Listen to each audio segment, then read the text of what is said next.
Gordon, it's been a turbulent year, 18 months for the travel industry, but Travelport appear to have come out of it very well. How are you doing?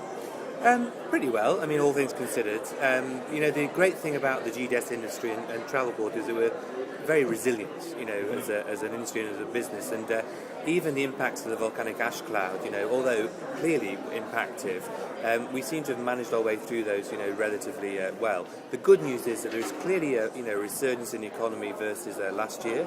It's different. It's patchy around the world. Asia Pacific is in good, strong double-digit growth. Mm-hmm. The Americas is in double-digit growth.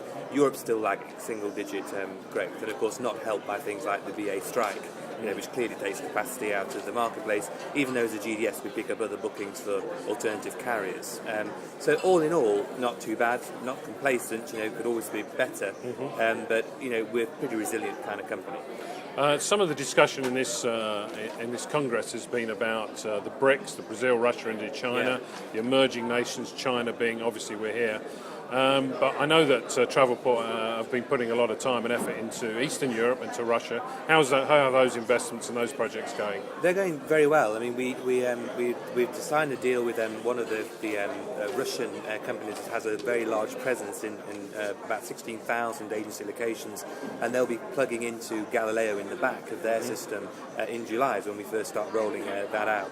We've seen growth in Eastern Europe, again in double digits, and going to around the rest of the world, Brazil, as a market grew by 50%, and GDS market grew by 50%, and so we're getting a share, in fact, growing market share in Brazil. We are a smaller player than some of our competitors currently in Brazil, but we're growing quite nicely. China, although we're the leading international GDS in the market we're allowed to participate in, it's a very small sector of the market that the international GDS is allowed to play in today. Clearly, the bigger market, we need to get opened up and liberalised, I think, to have more GDS access, which is something we are lobbying the Chinese government to try and achieve. Cool. Now, in that deployment of Travelport technology, the Galileo and WorldSpan as well, do you find that in different countries they require different levels of sophistication? Not really, to be honest with you. I mean, the levels, the growing need for sophistication and demand. I mean, there's a difference between sophistication and ease of use. I mean, everybody wants ease of use, but obviously what they want the system to do is to be easier to use, to get richer and richer content. So for example, we are just rolling out in Europe now, and then we'll do Asia and then America within the next month or so, a new fare system, our e-pricing release 4 system, as we're calling it.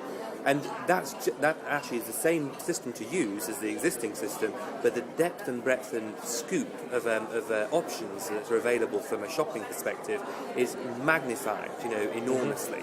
Now, all that goes on in the background. The customer doesn't actually see all that, but the output they see is, a much better, refined fare search capability, which involves us in massive additional processing capability and huge, algorithmic change into how the faring system works.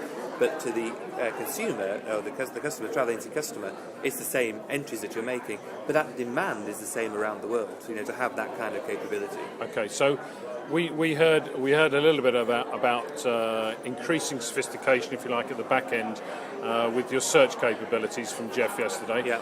Is that something that you're putting more and more money into, make it just easier for the client, deliver in fact more quickly what the client is looking for? Absolutely, and again, the faring system that we're putting out, has a significantly enhanced response time, improved latency, with a wider scoop and scope of the search that goes on. What we're also busy doing is investing in the front end, in our universal desktop, which will go into production in the end of July with its first customer, which is Flight Centre, and that again will make it much easier for the end user customer to get a lot more information back with just one entry, but back into a screen in an easier to use format. The other big thing on the content side that we're doing, I don't know if you saw, but we recently announced the acquisition of Sprice, which is a meta-search company based out of Singapore and also France. And that is designed to enable us to bring much more hotel content, particularly the independent hotel content, into the GDS system. so using meta search to get that content in there.